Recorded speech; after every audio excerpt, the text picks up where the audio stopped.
All right, we are recording. We are live. Christine La Dueña. To be honest, before we even got on here, I saw La Dueña on your IG when you shared it with me, and I'm like, wait, who's that? But that Christine, I got a little confused. But so set me straight. I see La Dueña you got here on your camera.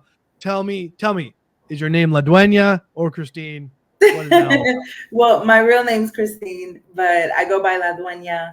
La Dueña actually, because I used to be a singer and a dancer, and I performed at a lot of places. I sung, Spanish music, R&B, that type of thing, all over New York.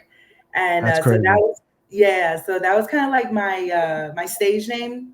And it's so funny how I got that name because, in New York City, you're always hanging out on the street and stuff, and you're just, New Yorkers, we talk to anybody. So somebody was like, oh, in Spanish they were like, tú eres la dueña, and I'm like, what do you mean? And he's like, oh, you're the owner, you got that swag, like you're the owner. And it's so funny because later on it would go from la dueña the singer to la dueña real estate investor, which kind of means the same thing. Ah, love And that's so exactly. funny That's that so happened. cool, right? Yeah, It's yeah. like it sets you up. It like sets you up to like, okay, what next, right? Like, oh, Right. real estate. Like, oh, is it meant to be, right? I love that. Okay, cool. The owner. I love. To be honest, The and then you owner. just say New York. So, so just so everyone knows, right? I don't have a long history with you, right? Yeah. We just met literally like a couple weeks ago Like a couple weeks at ago, at a local meetup, right? And I was speaking at that meetup, yeah. Hmm. right? And there was probably what, 35 people there or something like that. Yeah, yeah. And I It had was never it was a met you nice crowd. before. It was a good crowd. So I've been to that meetup before, the first time for me speaking at that meetup. Hmm. But I never met you before. I was like, okay, who is this lady? And we met, what? It was like right at the beginning, right before everything Yeah. started.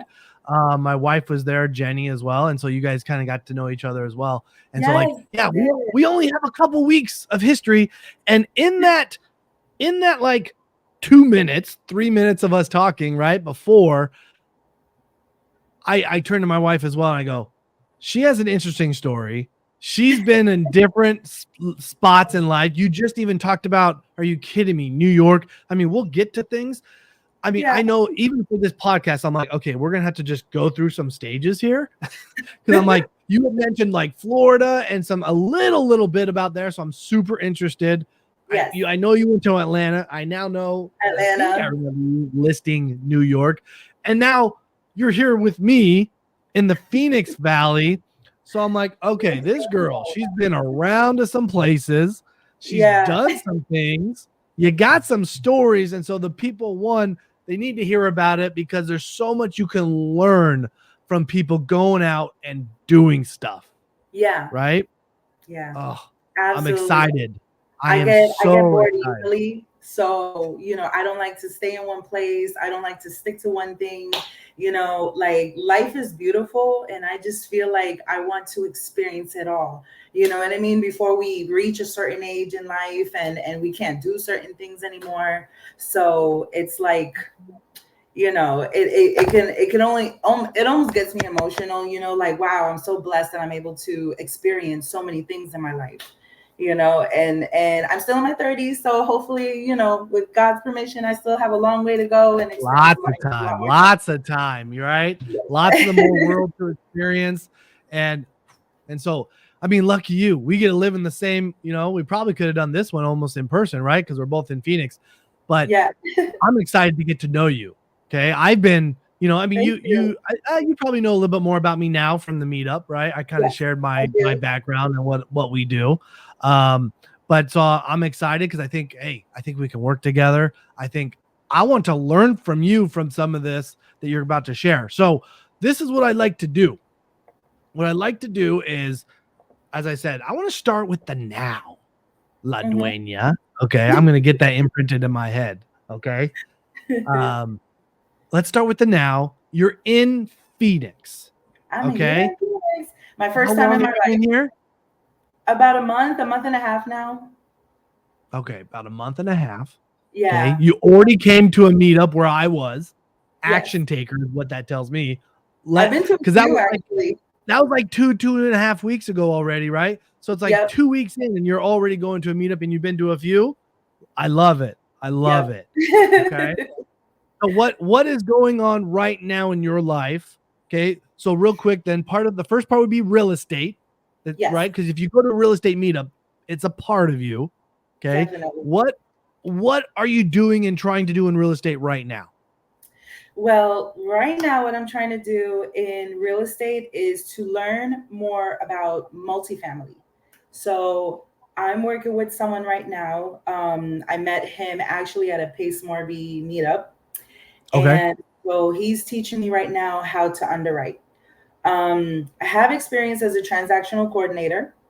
When I lived in Atlanta, I worked with Mamadou, who's also a sub two student. He's actually done some deals with Pace Morby and some interviews with Pace Morby in the past.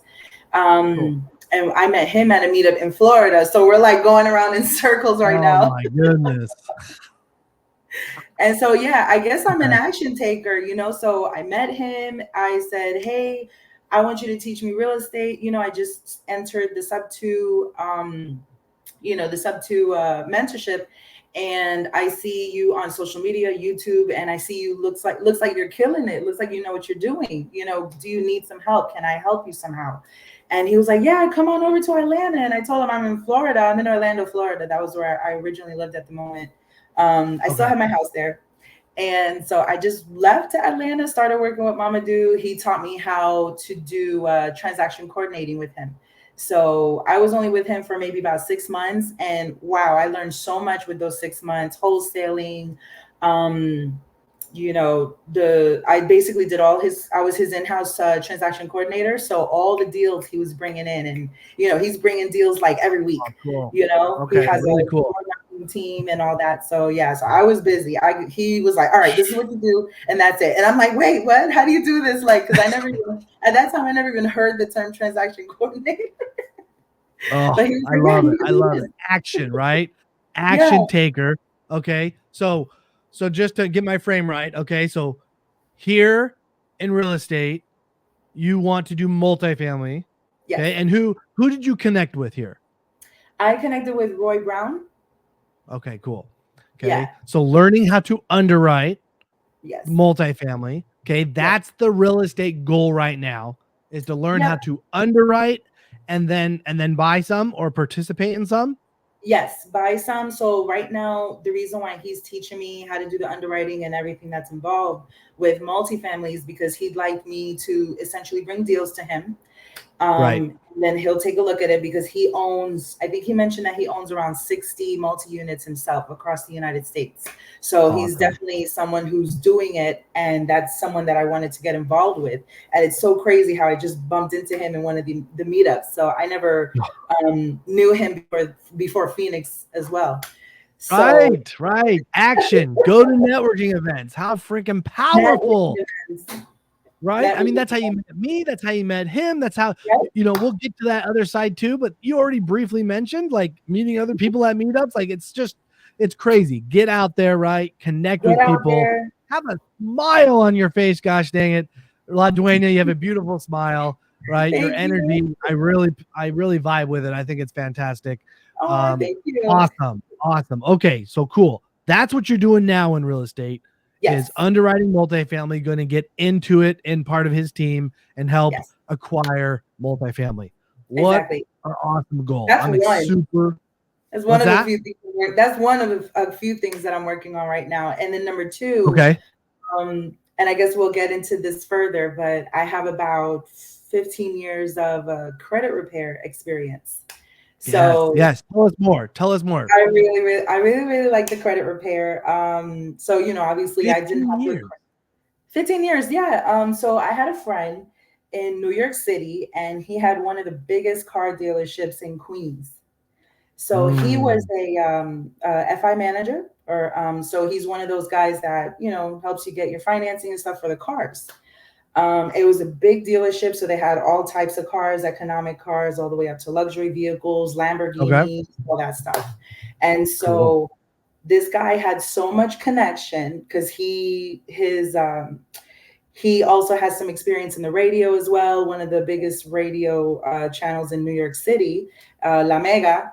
So he worked there as well. So he just has such a huge fan base and network. So everybody goes to the dealership to buy cars from him, right? Just because of that connection. And he had Yep. so many people that came across that had horrible credit, that couldn't qualify for these Lamborghinis. You know, in New York, everyone wants to show off with the Lamborghini, Right.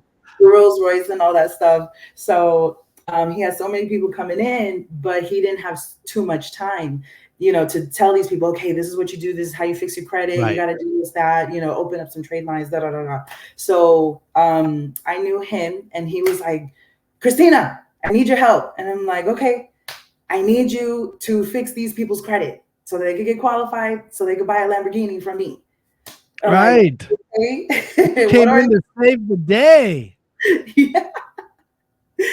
Yeah. So he taught me, and that was like 15 years ago. And you know, the dealership is all over the radio, the English radio, Spanish radio. So like everybody knows about this dealership. You know, you see Oh, that's those awesome. commercials in the middle of the night, and you know, everybody with the Lamborghinis going to the club, and you know, everybody had one style, even though they couldn't afford it.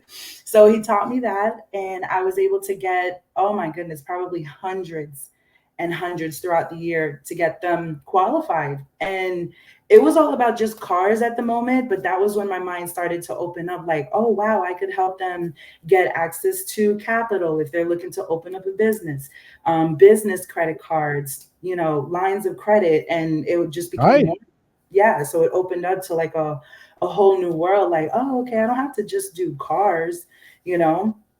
And so that was when I started the credit repair journey, and it was all word of mouth. I never, until now, I met up someone else also from one of these real estate meetups.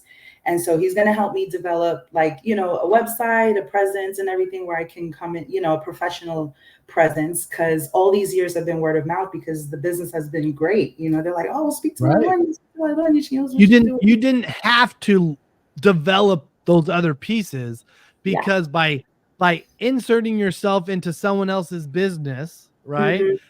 You learned a couple things. I find this really interesting, right?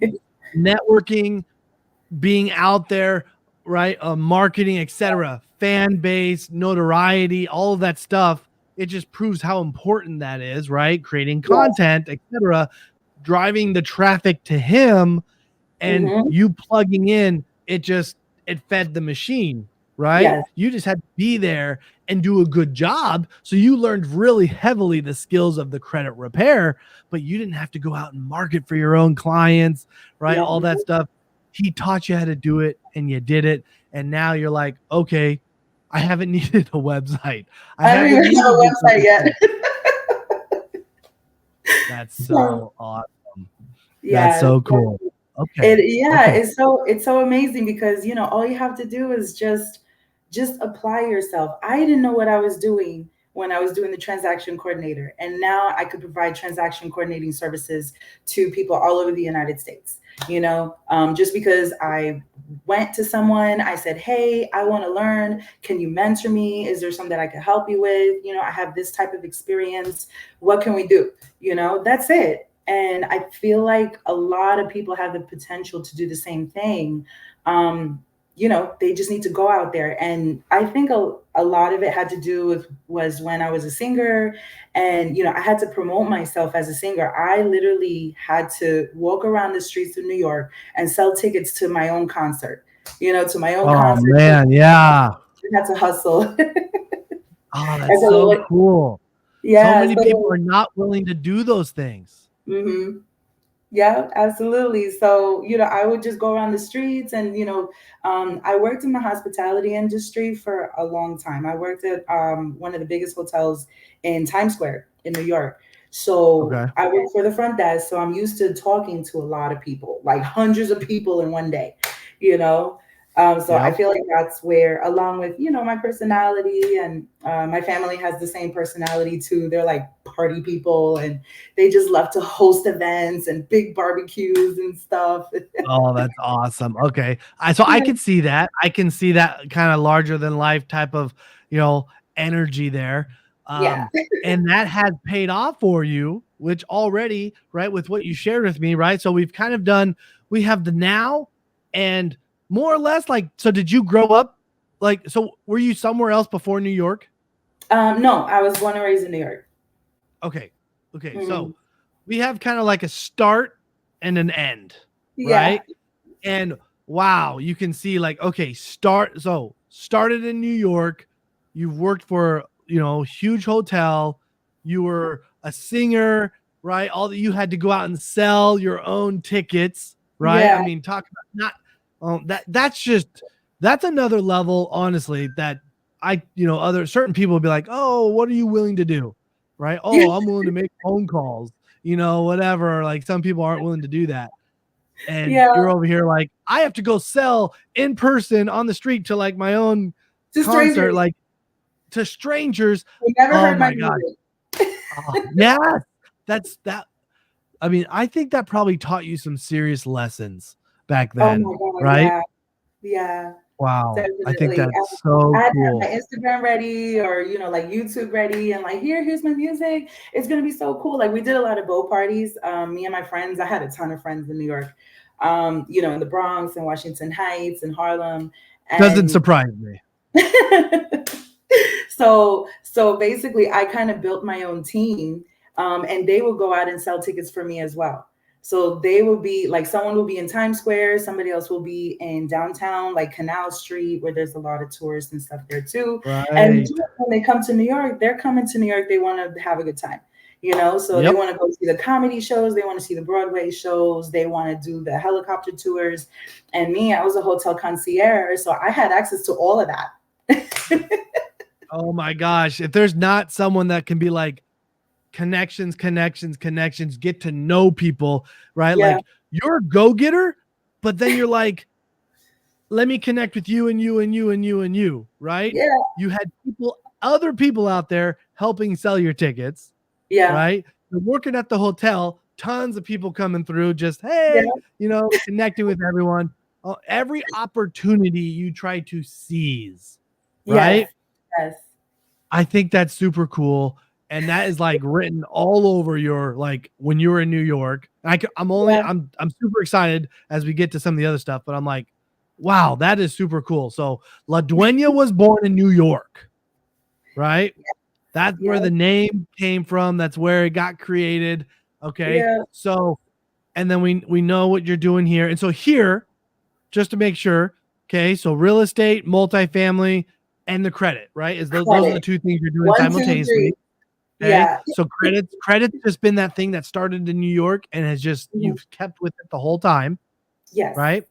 Okay. Yep. I've Now, had hundreds and hundreds. I can't even begin to think how many clients I must have had, but I don't know, maybe we're into the thousands. Like I didn't really do any type yeah. of bookkeeping or anything. Like you tell me what you need. Okay, you have a couple of repos on your credit. I can take care of that. You have a couple of collections. All right, I'll remove that.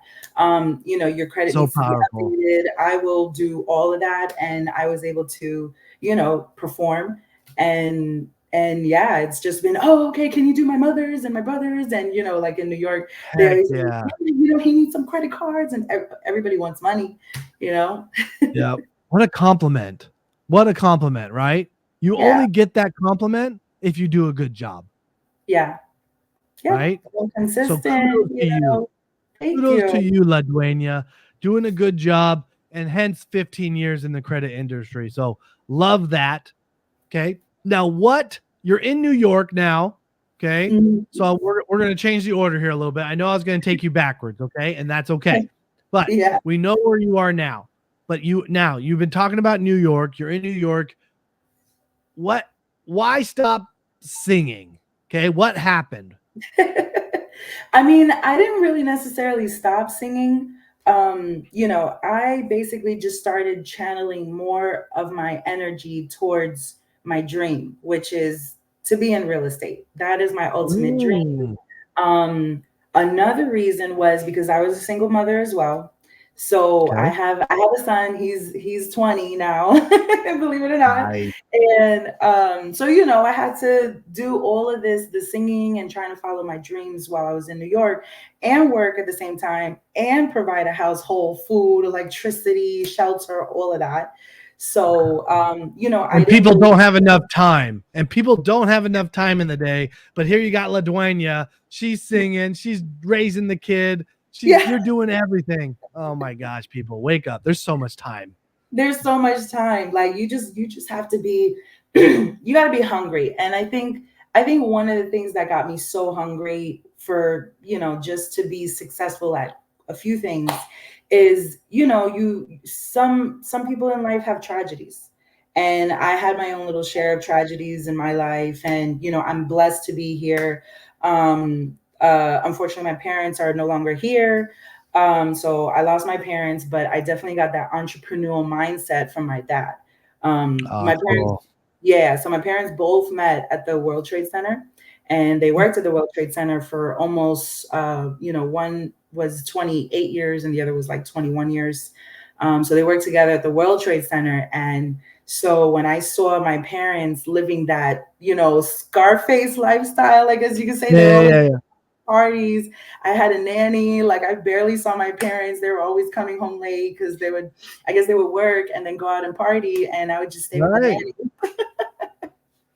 And so it was so funny to see all the old pictures and stuff, because I was little, so I don't remember too much, but I do remember them always being out and partying and living that lifestyle and being invited to all these big events, like the Grammys, the Oscars, and all that stuff. And I'm like, Mm, what were you doing, mom and dad? that's cool. What did That's I kind of, do? yeah, and that probably fostered, right? Like you said, in your family. I think one, personality and stuff, right? And characters come through, right? Yeah, Genes come through, like those formative years, right? Early on. But yet, how cool too, remembering that and being like, okay, and you can feel that probably, right? Like in who yeah, you are, that connection. And you're like, okay, and I can already feel that. I'm like, yeah, you're out like, hey, I want to go have fun. I want to go be successful, but I want to go have fun at the same time. at the same time. Very Yep, cool. Very exactly. cool. Okay. So yeah. So didn't stop singing, didn't Hmm. stop singing, but Yeah, more I'll importantly, get. you knew you wanted real estate in your life. And you're Yes. like, okay, I got a kid. I have these responsibilities. I need to add real estate, right, for my financial future. Right. Right. Yeah. So my son now, he's in our house that we purchased in Orlando, Oh, which okay. we could talk Why about later. That why used to did be. you get to Orlando? Yeah. How'd you even get there? You were in New York. What caused Yeah. you to move to Orlando? Well, it was actually my parents before they passed away. We Okay. moved to Orlando during my high school years. And so we lived in the Dr. Phillips area, which is really awesome. That's like where the Backstreet Boys is at, and Right. in sync and all of them.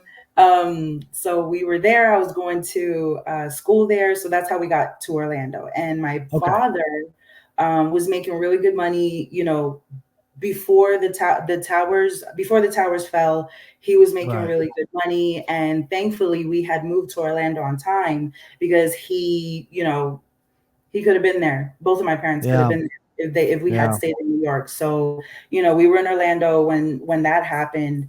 But while that was going on, my father made really good money. So he purchased a few pieces of real estate himself. He had a Okay. couple of houses in Miami. He had two houses in Orlando. One of them was a mansion, $1 million mansion. Another Nice. one was the house that we lived in. And he owned a few properties in Staten Island as well, which is where I'm born. I'm born in Staten Island. Okay. Hmm. Interesting. So exposed to real estate, right? Yeah, Like yeah. you saw your dad owning these properties, right? Yes. And it's like, okay, that's what people that have money do, right? That's what success looks like. Okay, Exactly. so you did have a model of that as well, both back in New York and then continued to do that, in Orlando. Mhm. Okay, got it. So then you were in Orlando, okay, past high school, okay. Now in Orlando, what was your next big thing? Okay. I imagine, Going to did you go college. to school? You went to college. Okay. I did What's for the a next little big bit. thing though? I'm a college dropout. All good. All good. What were you going to I study? was, I was studying business administrative, and yeah, Cool. I just like business. Like, I don't know, I saw my dad do it, and I just wanted to be involved in it somehow. At that time, I wasn't sure if I wanted to.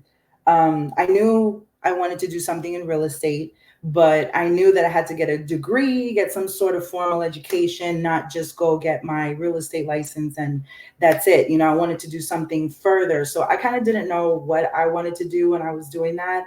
But then the opportunity came about, and I actually went back to New York. I started Okay. working in hotels in Orlando. My first job was at a Marriott, Courtyard Marriott, as a front desk agent. My Okay. son was born, so I needed to get a job ASAP plus do college. So that's kind of how I got into the hotel thing. And so when I started doing that, Mm. I was like, wait a minute, in Florida, I'm over here making like $8 an hour, and I'm a supervisor. I'm a front desk supervisor. I could make freaking quadruple the money in New York City. So here I go back to New York. Back to New York. Let's go. Okay. So now you're So back in New York. now I'm back in New York. Yeah. I think I'm like 19 years old, 18, 19 at that time. So I went back to New York. In New York, you're getting paid like almost $40 an hour. You're in the Right. union, you Crazy. get great medical benefits, which is what I needed. I'm a single mother, so I needed to get as much as I Yep. can to provide for my kid. You know, he's gonna have fantastic medical. He has the best doctors in New York City. I do as well. And so it just kind of made sense for me. And plus I love New York. You know, I'm from New York. I still have my friends and family out there. So I was like, Right. I can go back. I wish I could have stayed in Florida, but you know, I was right now I needed to like figure out, all right, where am I going to make money? I don't want $8 an hour. I want more than Yep. that. Yep. Okay, got it. So went back to New York. How long did you stay in New York? Oh, then I stayed there for like 15 years for, you know, Long time. I Long came time. out of New York when COVID hit. I left New York when the COVID hit. Got it. Interesting. Okay, got it. So yeah. So most of your life you were in New York, Yes. and then you had this, jump to Orlando, right? Yeah. For those years, and Mhm. then went back. Okay, and you did all, yeah, music, all that stuff. Okay, then but you said you own a house in Orlando, so that means, Yes. okay, COVID hit, and you went back to Orlando.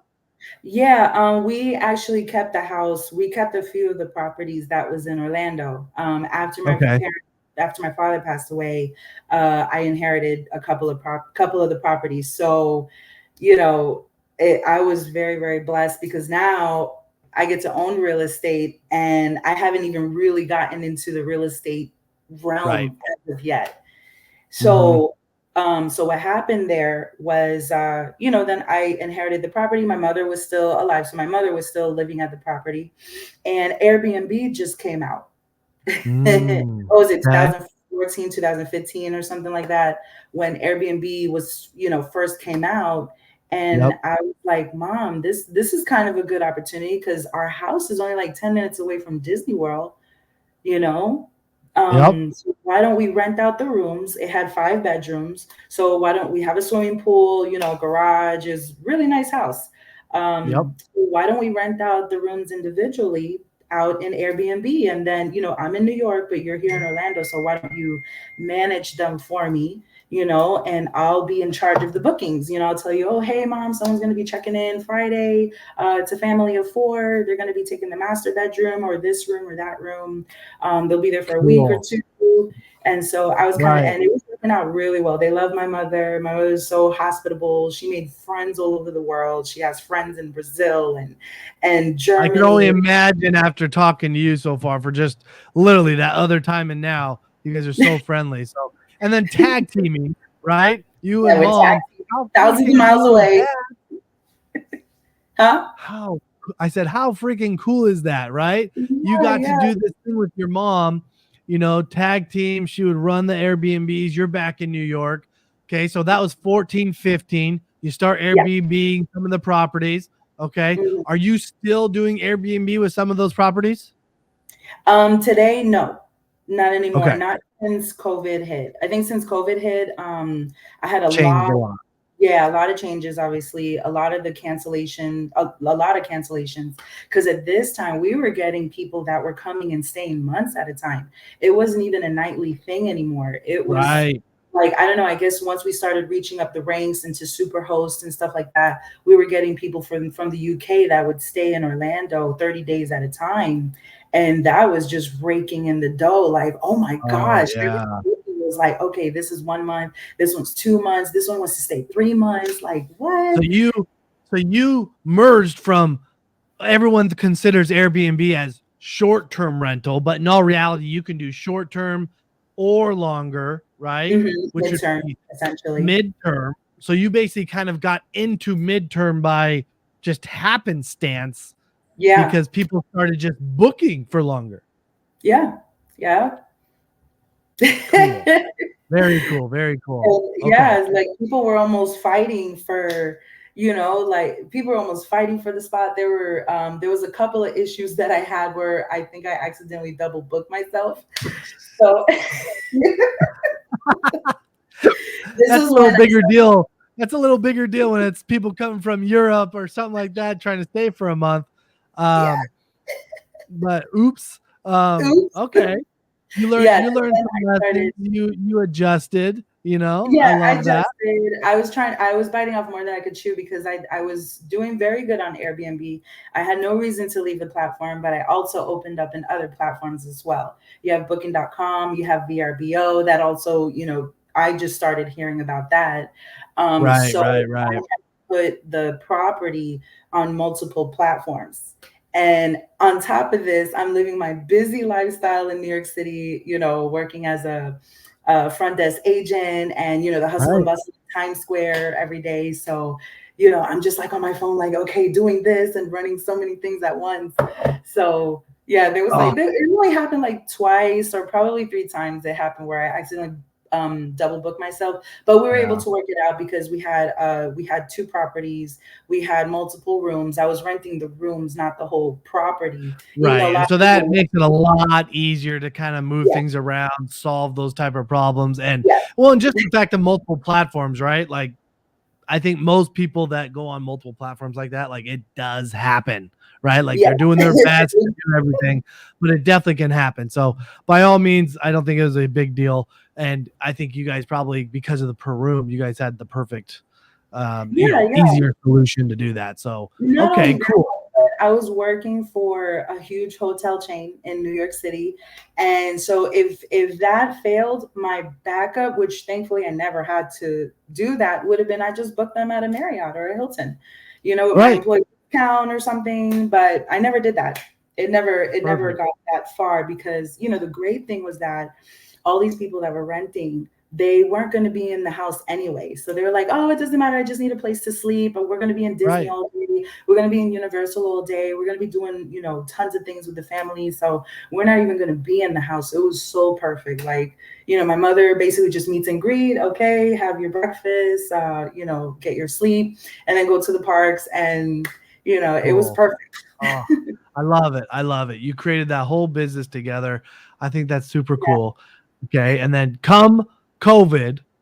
Okay. So the rent, all of that was pre COVID. Yes. All of that was pre-COVID. Okay. Then COVID came. You're still in New York at the Hmm. time, right? Yep. Yes. And okay. But then you have said that you're not doing the Airbnb anymore, right? Yeah. Midterm type stuff. So do you still have those properties or have you sold some? We sold some. Okay. So we have, Sold so we're back some. down. So we're back down Go ahead. to one in Orlando. Got it. And that's what you're saying. Like, hey, still got your house in Orlando. So you've Yeah. sold some houses. Stop doing the now. Are you doing Airbnb stuff, still stuff with that one, or is that just your house? Yeah. Well, when COVID happened, I wanted to get out of New York because it was just chaos. I was like, okay, Right. I don't want to be locked up in my apartment. I Hmm. was locked up in my apartment for like 3 months. And I was starting to go crazy because, I need to be outside. I need to see people, so I I was can, going I can crazy. see that. So I was like, you know what? Let's go back to Florida. I think this is a good time to go back to Florida. We have our house. So we went back to Florida. We stopped the Airbnb. We had to because we were just getting cancellations. You know, people were getting their flights canceled. People were getting sick. So they couldn't show. So I was like, all right, let me just take it off the platform for now so I don't have to think about it. And I could just focus on moving back to Orlando. So when we moved back to Orlando, you know, that was when around that time, that was when I joined Sub2. Okay, got it. So COVID hit, moved to Orlando, joined Sub2 because you already had some houses, right? And then you had sold some. You had the one house, came back, perfectly ready for you to move into. And you're like, okay, number one, I wanted to join Sub2, start more real estate investing, right? Not just like necessarily own it, right? You wanted to, hey, I want to be able to go out and get more, right? I want to learn these skills to go find these deals or whatever part of it. So, okay, cool. So you joined Sub2, and so did you do anything with it right away? Right away, no, because I guess, you know, I was kind of still doing the music thing as well. So something I forgot to mention before I moved back pre-COVID, I bumped into to a really big time film director. So he's done music videos for Snoop Dogg, Mary J. Blige, Wu-Tang, Fat Joe, Mariah Carey, you know, anyone, all of the big people, all of the biggest music videos. It's two brothers. One is a casting director and the other is a film director. Shout out to Ulysses Terrero and Jesse Terrero. So Jesse Terrero, if you've seen the movie Soul Plane, it has Sofia Vergara. It has Kevin Hart, has Snoop Dogg, has a lot of big stars in there. So he was the film director for that movie. Yeah. So when I met them, I basically met them online, and the casting director, Ulysses Terrero, came across one of my videos and was like, hey, I have an acting class on Zoom because of COVID. It's on Zoom, but you know, would you like to come and do some auditions and stuff? Because I seen on your platform on Instagram, you were on the Wendy Williams show. You have a lot of performance. You do singing. Like you did some boat parties, some yacht parties and stuff. And so it looks like you're out there, you know. And so would you like to do that so that you can have opportunities to get into commercials, music videos, and stuff like that? So at first I was like, who is this guy? Yeah. Online, right? You're like, this is online. And it's like, okay, so the trust factor, right, is lower, right? Because it's online. Like, who is and you want to come do this? Everybody knew who he was except me. Everybody knew who he was except me. So I was just like, then I started doing some research and I was like, what? Oh my goodness. He's, you know, he works with J-Lo. He works with all these big names. You know, they know him by his name, 50 Cent. Like, what? Right. Okay, yeah, this is amazing. So I responded and I said, yeah, I'll do an audition. So I did an audition. He said, you need a lot of help. So come into the class. That's always the answer right? We're always trying to get to the next level. I love it. Keep going. Yeah. So it was so funny because he was like, all right, he told me to pretend you have a lottery ticket and you're watching the TV, they're reading your numbers. I want you to look at your ticket and look at the TV, look at the ticket, look at the TV. And then, they're calling out your numbers and you're waiting for that last number. Then you get that last number. I want to see you get excited. I want you to like start tearing your house apart and right. and you got it acting, right? So it's like, make it believable, like just like it was in real life, right? That's tough. Yes. It was tough. So I never did that before. I never thought about acting. You know, I was always thinking about singing and stuff. So he was like, that was terrible. He was like, no, do it again. I was like, oh, shoot. All right. So I did it again. And then he was like, that was worse. Oh, no. Oh, geez. I was like, are you serious? And then I was just like connecting with him. You know what I mean? That's funny. And he was like, you know what? That wasn't good, but don't worry, we're gonna work on you. The good thing is that you have an amazing personality, and I could see putting you on commercials, putting on, music videos and stuff. So I see this working out. So so I joined his. It's called Acting Rehab, and Okay. everything is on Zoom. So we do the acting on Zoom. He teaches us, techniques and stuff like that. And whenever there's opportunities, like, hey, I got a music video in New York City, or hey, I got a music video in Miami, it's going to be Daddy Yankee or, big time person. And so I did quite a few commercials. I did an NFL commercial. I did a Oh, that's Carol G cool. commercial, which she's like a super international pop star in Spanish, Carol G. So I did a commercial with her, and I was just bumping into all these celebrities and stuff. I was in Florida, so I drove to Miami to do some of these commercials and stuff. They're Right. paying top dollar. They're paying like thousands of dollars, for just a couple of days of shooting. So I was like, it's worth a drive from Orlando to Miami because Oh, yeah. yeah, it was after COVID, so I'm in Orlando, and I was like, all right, it's only 2-3 hour drive or whatever. Like, I could do that, no problem. Let's do it. So What the a cool. go-getting continued. Yes. What a cool experience, man. Right? Like, how many people, just that alone, right? People are like, oh my gosh, that's so cool, right? What a fun life story. That, I mean, Oh, just realizing that, you, La Dueña, like, you bring value, right? You bring value, you're wanted, but yet you're not perfect. You're here to get better. You mhm. joined, the acting class, right? You're like, okay, I'm going to work on this.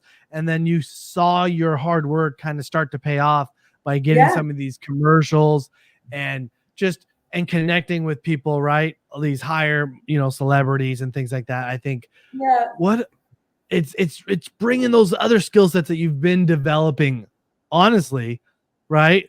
Through the Mhm. years, developing up until that time, and making people feel, loved, supported, and a quick Yeah, connection.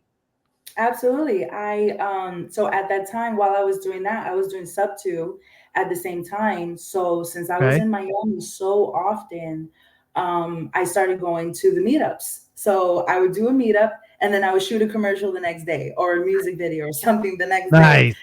So, and I didn't even officially live in Miami yet. So I actually did move to Miami just for like, I would say for a few months, you know what I mean? Because I Okay. was getting so much work in Miami. So I was like, all right, let me see if this works out to see if I decide to move out of Orlando and into Miami.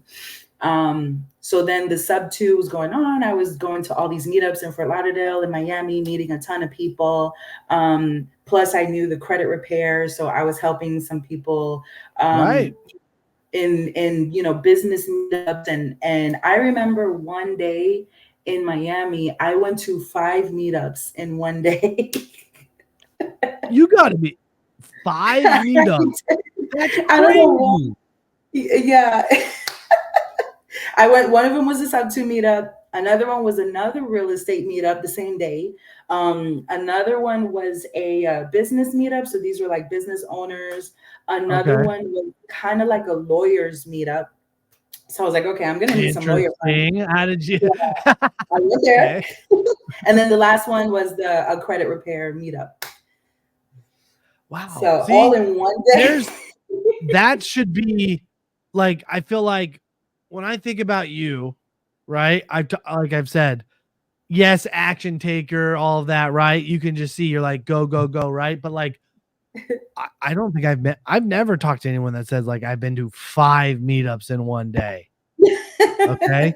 Well, I Like mean, there are if other you had people told like, me, go ahead. oh no, I was gonna say there are other there was one guy he's actually a sub two student, and I bumped into him in 3 of those meetups. So he was kind of doing the same thing that I was doing. I was like, wait a minute, I just saw you in the last meetup. I saw you.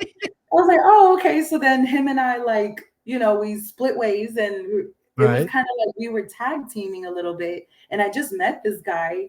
And so he's like, oh, okay, have you met with that one yet? Yeah, he owns a bank in Germany or something like that. And have you met this one? This one got $1 million yacht. Oh Yeah, you yeah. gotta go talk to him. And we were like, giving each other tips and stuff. And I was like, what? This is really cool. Like I never had that before. So he was like very driven and hungry. So that was the second meetup. Then there was a third meetup in Brickell in downtown Miami. And I saw him there again. I was like, no way, are you following me? Like, he's like, no, you're following me. Oh my goodness. That's crazy. That's crazy. But well, okay. So 5 meetups though, like that's wild. Like when you just said that, I was like, that's impossible. Like how did you even get to 5 meetups, right? And when people are like, oh my gosh, I can't find time, I can't do this, right? People should look at you and it's like I said at the very beginning, you make time. There is time, right? Back in New York, you're taking care of your kid as a single mother, right? You're doing all this stuff and singing. Then now you're in Florida. You're going from Orlando. You're 5 different meetups in one time. I mean, it is like that is you as a nutshell, right? I love chaos. I don't know why. You're saying yes, and you're doing sub 2 all at the same time, right? As you're like starting to learn, grow, right? And now, did you buy anything from sub 2 yet, or is it like, hey, meetups? You're building the foundation at that time. I did a couple of wholesales, so I did get to do a couple of wholesales. So that was pretty much it. But you know, I'd like to do more, but you know, I'm kind of like diving down now that I'm starting to get serious about the credit repair. So the reason why I'm starting to get more serious and, you know, get a more professional presence in credit repair is because in order to invest in these properties, and I know a lot of people, especially in sub 2, they want to invest in their own properties as well. Well, it starts with credit, you know what I mean? At least to get the funding. You really, you know, as Pace Morby has taught us, you don't really need credit to purchase these properties, which is great, but some people don't have the capital. So one way to get the capital is, you know, obviously having your personal credit in order.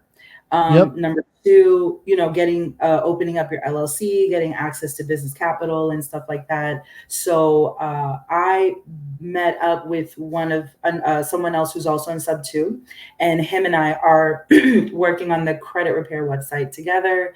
And then I'm going to start building more of a professional presence on social media, you know, YouTube, TikTok, Instagram, all that. So that I could kind of make my own investors. Yes. Pretty much. And you absolutely should. You have 15 years of experience in that. And just to, you know, and just to like leave it all, right? Like why? You could, right? You have that all. You should definitely have a business in the credit repair. And even if you grew it, like even if you didn't want to be in it like forever, right? To grow it, you could hire someone, you teach them all, right? And then you got this business, right? To take care of that. Absolutely. You should do that. And so that's exciting. That's a really big push for you right now on making that go to the next level, right? So that's where that and multifamily is your real big focus here. But before we completely leave Florida, okay? I still have more things in Florida. Okay, because I remember something that you mentioned, right, the other night, right? I know you've been in Airbnb, right, renting out things that you have on the daily. You also mentioned Turo. Okay. Oh, paint a picture. God. Paint a picture. I need to know more about this. Turo is like my favorite ex-boyfriend. Nice.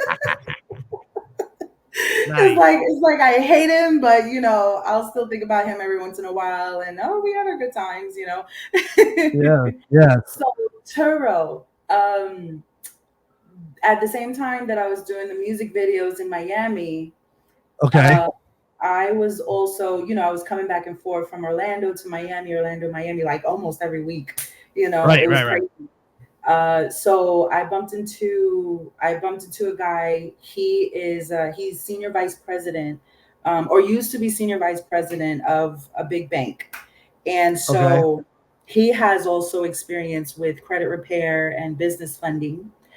So he was in Orlando. I happened to come across him because I don't know, I think I found him on YouTube or something like that. So I was like, oh, he's in Orlando. Fantastic. I'm in Orlando. So let me see if I could hit him up. We're best friends now. Let's go. Yeah, let's be friends. Like, you know, you just gotta go get it, you know, and don't even think about it. So I'm like, all right, let me see if I can find his email, or okay, he's on Instagram. Let me hit him up from there.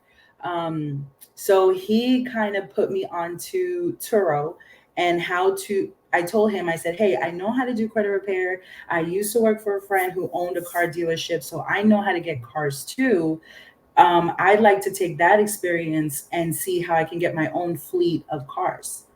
So we did. He gave me, a little bit of tips in here, but it was hard for me to stay focused because again, I'm doing the sub 2 as well, and I'm going back and forth to Miami to do music videos. So So a lot going on. Did he? So he was already running Turo though. Yeah, he had. And I that's think why he had he gave like you those 80 vehicles. I think he had like How a many? fleet of 80. Okay. 84 Wow. or something like that. Yeah. So it's called the Dang. Turo Bros. Oh, okay. Got it. Yeah, they're called the Turo Bros. So Turo it's Bros. him and it's another gentleman. And so they were running the business together. They were getting all these cars, the G Wagons, and like really nice cars, colorful, like they were making them unique. So they were, they were one of the super hosts as well in Turo.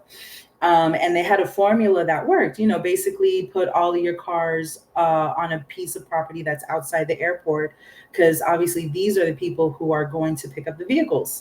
So I was like, okay, that's great. So he referred me to somebody to manage the vehicles.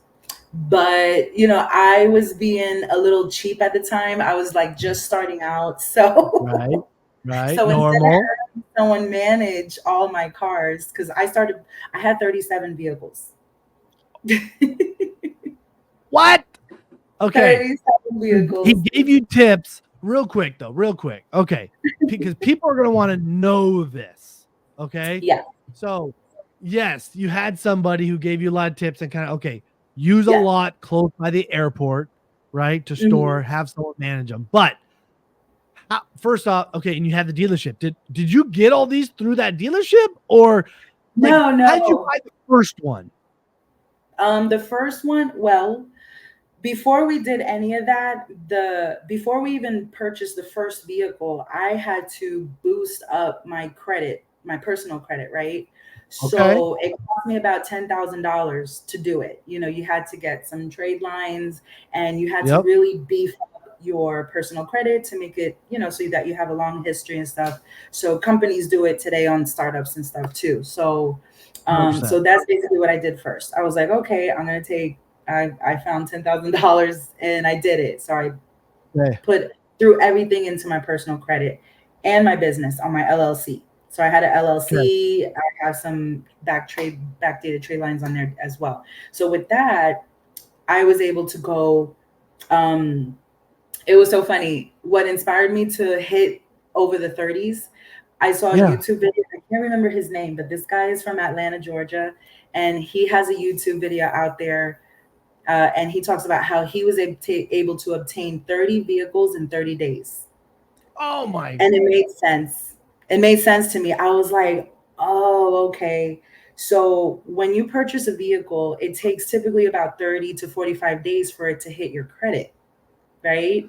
So in order for you to get so many vehicles, you need to get them, you need to prepare yourself, and you need to do this strategically. You need to know which dealerships you're going to hit. You got to have everything in line. Oh, wow. You get your first vehicle, okay, boom. The second day, got another vehicle. The third day, the fourth day, next week. One time I bought 3 vehicles in one dealership. Like I just walked in. Like in one day. In one day. And one day went in, bought 3 vehicles. You're like, boom, boom, boom. Because you had like the credit that they would say, I had like yep, super solid credit. Super solid credit, all that stuff. But it's not showing the actual purchase of the other cars yet on the credit, but it's just showing the checks. So people are, so what do car dealerships think? Oh, she's shopping around, right? She's getting her credit check.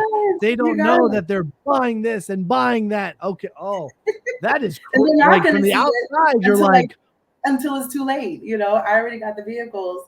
So almost feels bad. Okay. It feels like I'm stealing the cars, but I'm not. I'm buying them. You guys gave me the car. So how many fast did you?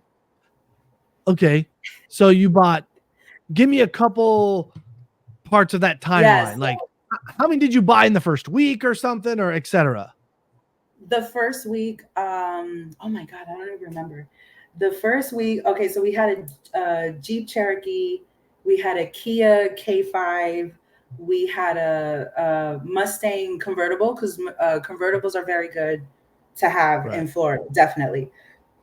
Um, I can't even remember the rest now. That's And a okay. lot of That's it was okay. economy. So the first week, we went to Dodge. Oh yeah, I got a couple of Dodge Chargers. I got two in one day. I got one, I think, on a Monday, and then that Thursday or Friday, I went back to the dealership and got two more. And how Uh, much are you putting down on these cars? zero, zero down. Zero? Yeah, I walk in and I demand zero down payment. If you're not going to give me my zero down payment, there's like I'm going 400 other somewhere else. dealerships down the street and I'm going somewhere else. And I learned this from my dad. I remember when my dad was getting me my first car, I was like 16 years old, and we walked into a dealership and I remember like, oh my God, these guys look like my dad had superstar credit and I didn't even know it, you know? Mm, And I remember the dealership, they're like, please, Mr. Rodriguez, please, Mr. Rodriguez. My right. dad, I don't know how he did it, but he had these salesmen on lock to the point where they were actually delivering choices of different vehicles to our house. Dang. So, yeah, so I remember one day I told my dad, I was like, Daddy, I want, the Fast and Furious movie came out, so I wanted one of those type of cars, like the race car, Yeah. yellow.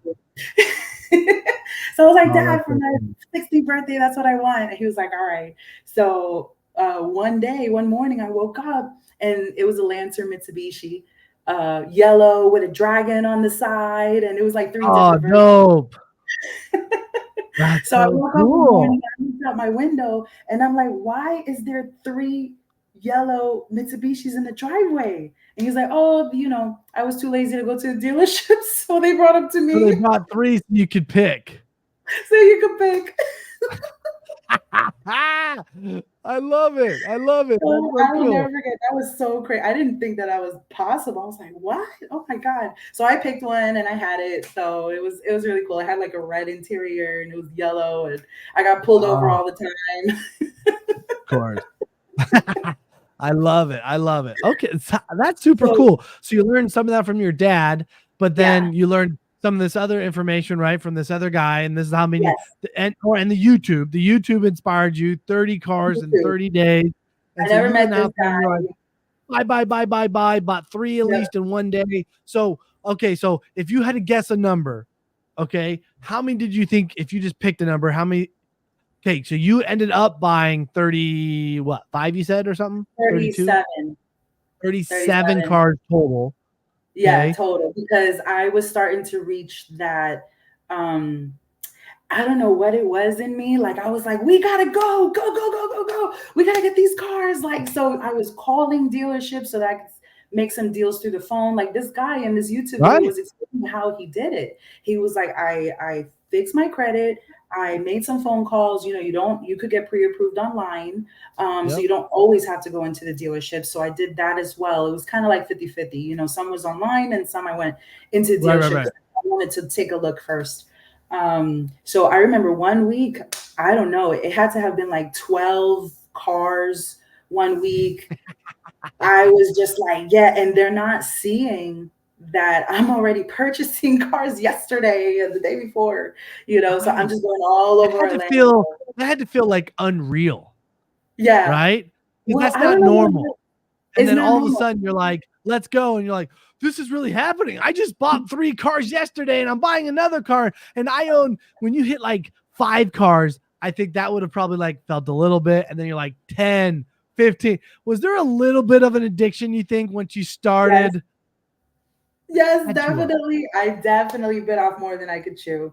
But I was like, I gotta figure this out. Like that's just how I am. I like to challenge myself. And I'm like, let me see if I could do that. Let me see if I could do that.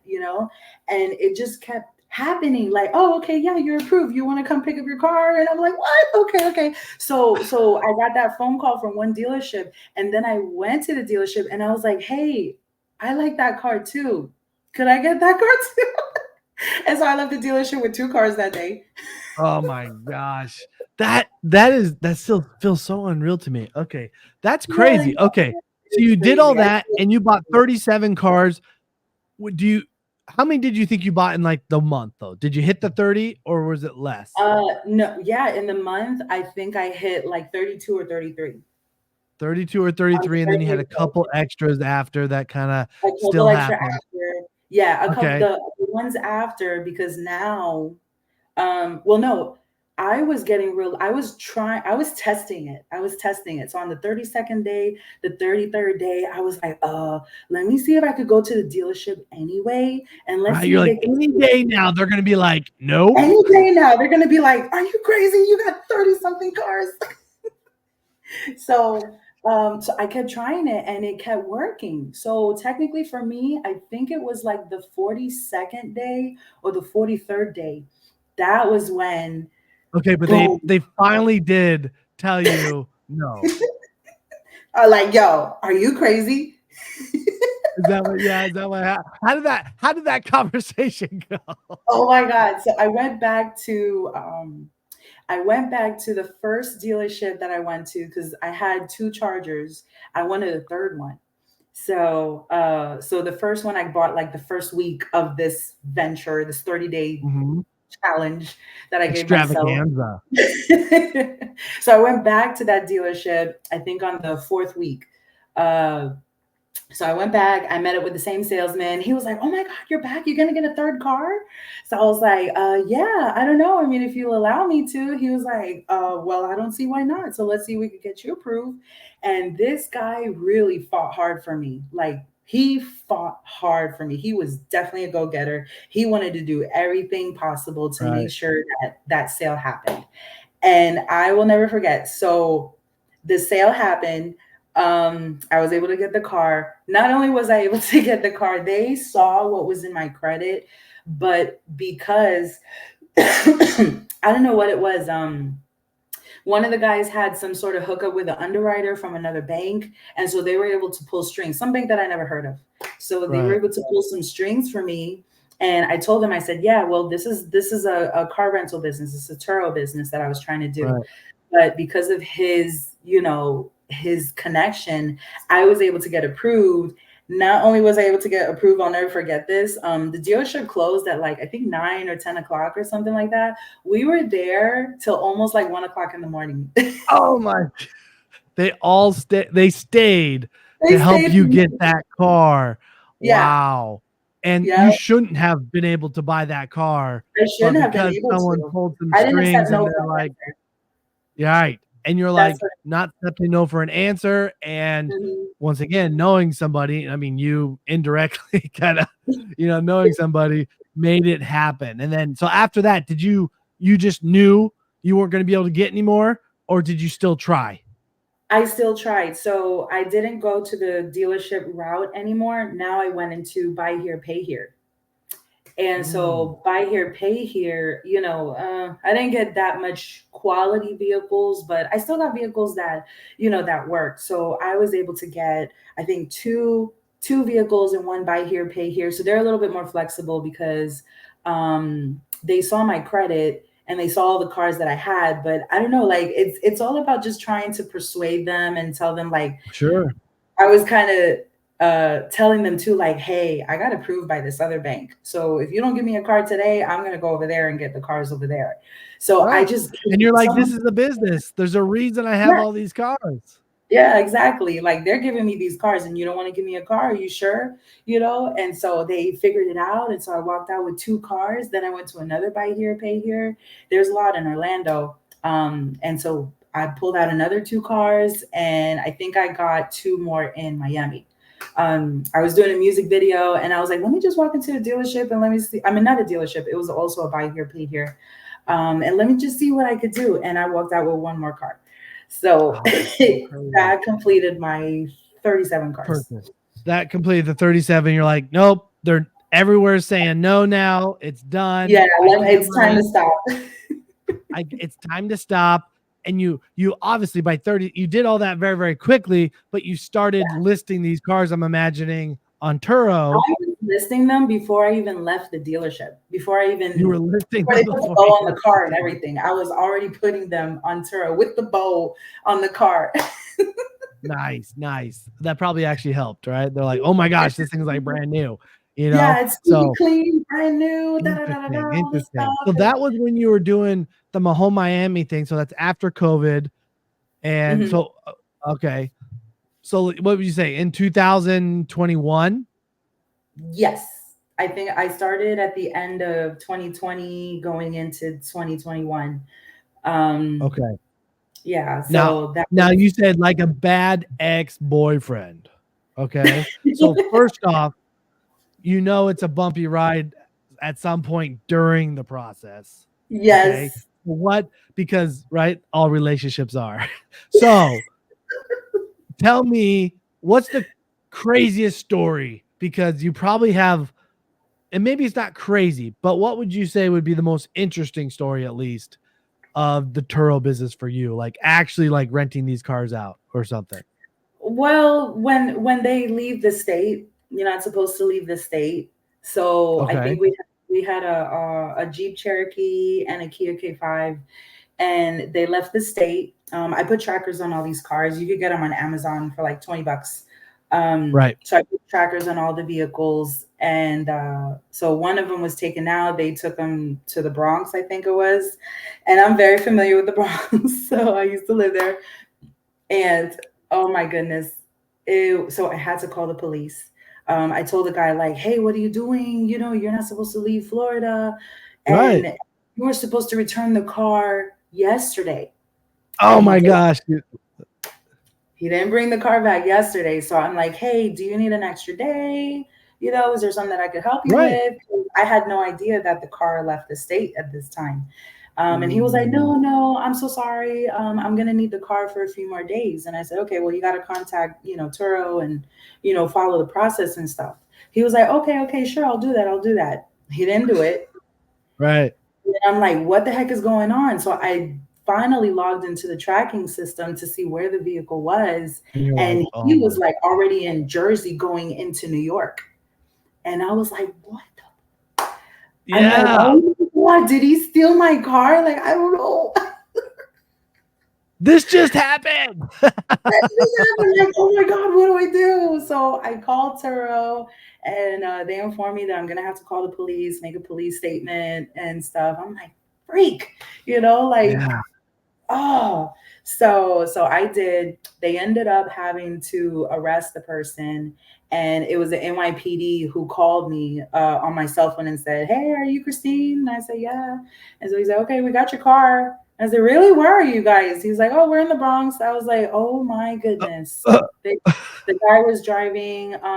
It wasn't him. It was like someone else, a friend of his or something, probably driving on a suspended license.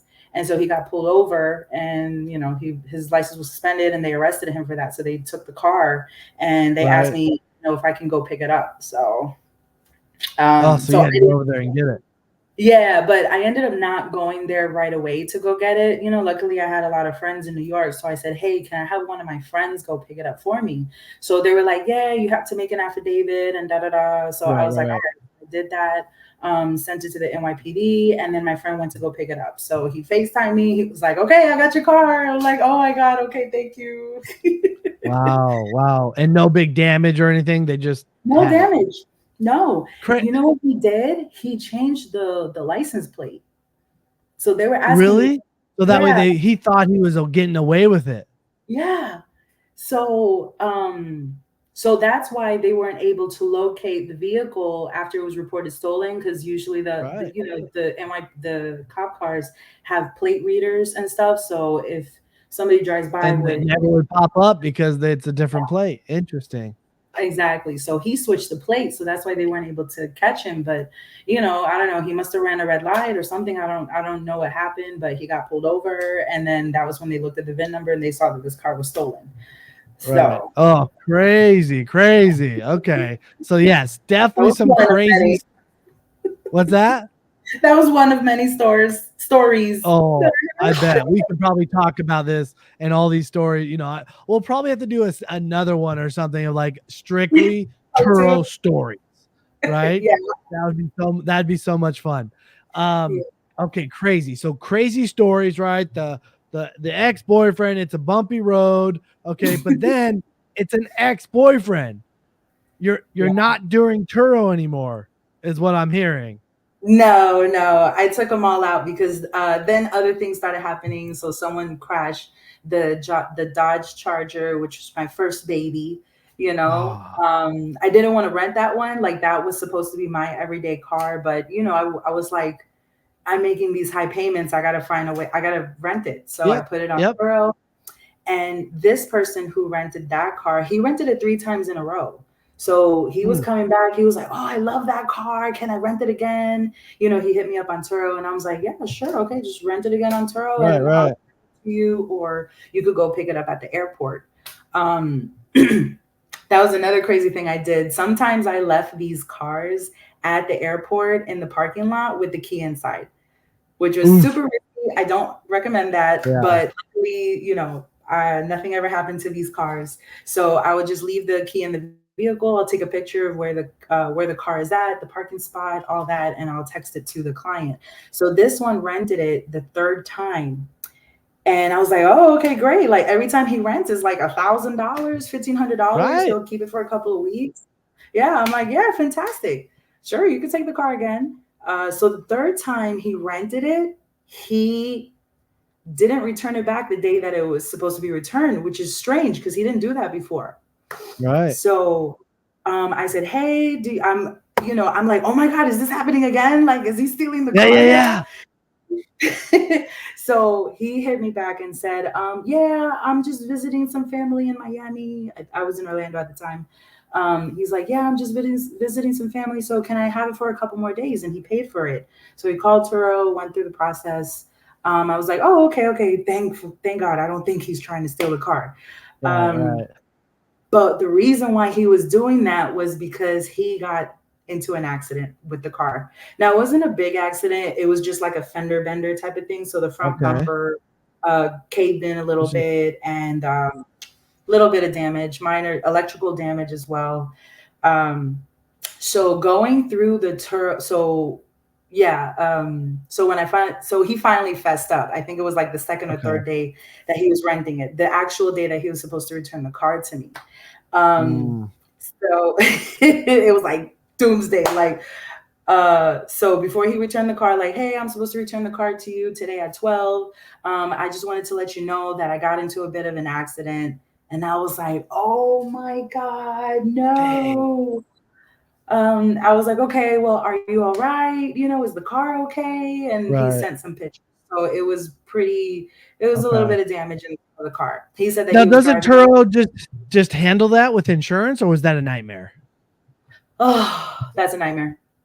That is a nightmare. And that's what partially caused you're like, "Hey, this was such a nightmare and a big pain. And if I have 37 cars and some of these accidents are happening, I have to go through all that issue." Interesting. And it was only happening to my Chargers. Interesting. It was really only it was really happening to the Chargers. So then I started coming across some other issues, people smoking marijuana in the car, leaving marijuana residue in the cup holder. Sometimes I would tell the customer to drop the car at the airport, and they would send me pictures and it looked clean. You know what I mean? If it looked clean, then I wouldn't go to the airport to pick it up. I'll just leave it there for the next client to pick up the next day, which I was getting. We're good. Yeah, we're good. Like, okay, it looks good. But one day I did that. I kind of shot myself in the foot with that one because somebody rented one of the cars and said, "Oh, somebody's been smoking in this car and I can't breathe. And I have my children here. We're supposed to come to see, go to Disney and this is unacceptable. Give me another car." So thankfully I had quite a few cars. So we were able to take care of that. But this was kind of like the second or third time that this was happening. And I was forced to take the car out of commission for a few days to let the smoke, clear out. It's very difficult to remove. And on top of that, Turo does not reimburse you because how do you prove smell? Right. If the car looks clean and, it's not dirty or nothing's broken or nothing, how do you prove that? So that's one problem that I came across, and I was like, I could see that. That's a big problem, that you don't have a solution for it. Yeah, right? There's no solution for that. You can't take a Interesting. picture, because that's how Turo works. You have to take pictures of the damage. Right. Before you give out the car, you have to put pictures, right, of the prior condition. I have rented one time on Turo, so I do specifically know how at least it works, but not I used the car. I didn't rent out a car. I got on Turo and I rented a car up, out of state. So that was and that experience went well. I never rented a car. Oh yeah, no, we were out of state, so I was like, oh, let's do a fun car, right? So we rented like a right. A Porsche, right? We rented a Porsche, just to go have fun, right? And it was fun. But we took really good care of the car. But okay, so here's my last question. Here's my last question about the Turo stuff. So okay, so then you're like, you made the decision. You're like, nope, not worth it. All these hassles, right? Yeah, it was starting to get so too you just started selling them. You just started like putting them up for sale. Yeah, well, the cool thing was that I was at the same time part of Sub2. So there was a lot of people in there that was interested in my cars. We had the Rolls Royce Cullinan, we had a Lamborghini Urus, and those were my big money makers. But it was kind of 50-50. 50% was on Turo and 50% was on music videos, because I had connections with music videos. Yes. So I was able. Yeah. But anyways, so I started dispersing the cars. So somewhere in Orlando and somewhere in my friend's house driveway in Miami. So that started to become a hassle too, because my friends would take these cars and go out and party and not bring the car back on time to the client. So my reviews started going bad and everything was starting to go to crap, like I was like, okay, you know what? So that was when I decided to, all right, let me start getting rid of these cars. It was fun while it lasted. It was going on for about like a year and a half, almost 2 years, actually. Yeah, that's a while. Yeah, that was fun. Okay, also, cool. Turo started changing their rules as well. So they, before, if like a 19-year-old wanted to rent my Charger, you were able to decline it, right? But because of discrimination and stuff like that, they stopped that after some time. You started having to accept and not be able to weed out the bad apples that you thought were bad apples, or at least statistics that it would work in your favor or something. Yeah, exactly. So I was like, dang. So now they changed their rules where I wasn't able to make that option anymore. I couldn't deny anybody renting the Turo. I wasn't allowed to be selective like I was before. So I was like, oh my God, like I have all these 19, 20-year-olds wanting to rent the Charger. I already lost one Charger. Like, you know what I mean? I don't want it to happen again. So Turo started changing their rules. Also, the smoking policy, I think it used to be like $300 you'd get paid as a penalty if you smoked in the car. You had to show proof. You had to show ashes and stuff. And sometimes I didn't have the proof. So I would lose that money. But then not only did they change it for $300, they changed it down to, I think, $150. So I was like, so if somebody smokes my car, I'm only going to get paid $150. That's not enough. I have to take the car commission. I have to clean it. To put a bomb smelling thing inside the car, smoke it out. So the policies changed. Basically, on top of everything, the policies changed. You couldn't be in complete control of your business anymore. And you're like, nope, not worth it. So you just started selling them off, and selling them off. What's that? I started to Sub2 some of them off as well, since we were part of Sub2, and a lot of people were like, "Hey, why don't you Sub2 me the cars?" So I did that with a couple of cars too, and so that worked out. And then you leverage both, right? You're part of two different, you're part of the whole Miami scene and using all that as a benefit, right? And then Sub2 selling off some of these cars. So, dang. That's when I started being creative with creative finance, with vehicles. Yeah. Okay. Love that. So, wow. What a ride. I know. And some of them got repo too. So, I wasn't able to keep up with the payments anymore. You're closing down the business. You're closing down the business. And that is part of what sometimes happens when you're shutting down businesses.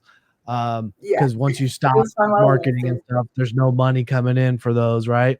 So interesting. That's why Well, I think you know a credit repair person, right? Yeah. What a funny blessing with that too. So you're like, okay, I'll help take care of it, you know? So yeah, very, very interesting. What a wild ride. I could talk to you probably all night. I know, Right. I literally, I have so many more questions, everything, but honestly, like we could be here for a really long time. So, oh yeah, sorry, I know I talk a lot too. But just to end the Turo thing, thankfully yes. I do credit repair, and so I was able to wipe off all these repos, and some of them were Right. voluntary surrender. You know, where I just call the bank and say, "Hey, take this, please," because it's too much, too many cars. So yeah, and my credit went. Woo! I never seen my credit that ugly in my life. Yeah. But I was able to clear it. Best of the best. Best of the best credit repair right here. I love it. Yeah. So yeah, that was when I so really tested myself, because I never did that before, like on any client that I had. So I used myself as a guinea pig, like, oh my goodness, can I really remove more than 30 vehicles off of one individual's credit? So it took a couple of months. I'm not gonna lie, it did take some time. But yeah, finally I was able to remove everything and start all over again. That's so crazy, right? That is so crazy. I mean, that just shows the power, honestly, and probably and bringing us wrapping around to the end here is you started off in credit repair, right? With 15 years of experience, it allowed you to do all this stuff, and you have had a ride and a half, and you have done all these cool things. And then at the end of the day, it proves how good at credit repair you are, because you had to go after. In fact, now more than ever, you're like, no, I'm going to take this credit repair business to a new level, because one, look what I just accomplished with myself that I didn't think was even possible. And now you telling me all I got to do is just market myself, brand myself, and here's the proof in the pudding. Here's the proof in the pudding. Yeah. So I have, documents showing all of the cars that I had. My credit report was like several pages long. And I'm just looking at all these cars like, oh my gosh, I can't believe I really did this. Oh my gosh, that is so cool. So, wow, La Dueña, you are amazing. You are doing some cool stuff. I am so excited to keep getting to know you, right? Like I said, we've only met once a couple of weeks ago, and now this, and I knew this was going to be a good podcast. I was like, oh my gosh, she has so much to share. You've done so much stuff. So I can only imagine people right now listening to this coming along for the ride, right? Yeah. I hope they had a couple of really big takeaways, right? Go do action, right? Go live life, right? Go, and there's not an end to things. You can always go and like fix things, right? Go fix things, go after, there's a will, and there's a way. more. It sounds pretty and cliche, but it's true. It's truly the definition of, if there's a will, there's a way. Like me, I am so stubborn. I do not take no as an answer. Like, well, what if this and what if that? And then plus the things that I was learning in Pace Morby and Sub 2 about being creative, it made me even quadruple creative. Like, oh, okay, I could apply what he's teaching into these cars, and find my way out of this, So it was just a blessing. Cool. It was like a blessing, So my favorite ex-boyfriend. I love it. Okay, awesome. What a great way to end this too, right? I feel pumped. I feel motivated. Part of me wants to like go rent some cars, and the other part of me is like, yeah, don't do that. But still, we can all go and have and learn and grow and have our own playtime, right? And whatever business that we're working on now. So I love it. La Dueña, thank you so much for coming on tonight. This was absolutely fun. Let's keep building relationship. I'll have to, as you keep growing, we'll have to have you back on and give an update. And I want to see even more of what you go after and what you accomplish. So thank you so much. I super appreciate it. Thank you so much, Kyle. Thanks for having me on. And yeah, my last message to everyone is just don't give up. Don't take no for an answer. Find ways, ask questions, don't be shy. Like you literally have nothing to lose. Just talk to people. And if it doesn't work, it doesn't work. And just basically test your faith, and that really taught me a lot about faith. And like, wow, I feel like God put the right people in my path at the right time. I was able to accomplish this. I got into some hot water, but I was able to get myself out of it. And wow, like this is just so amazing. All you have to do is just continue being good to people and, just have faith. Even if you don't know what the heck you're doing, just dive in and, at least now you have some stories and some experience. So, so good. So yeah. good, LaDueña. They will all take that with them. That is fantastic. Yeah. Awesome. Well, I Thank you appreciate so it much so for having much. me. All right. Awesome. Well, thank you. All right. Take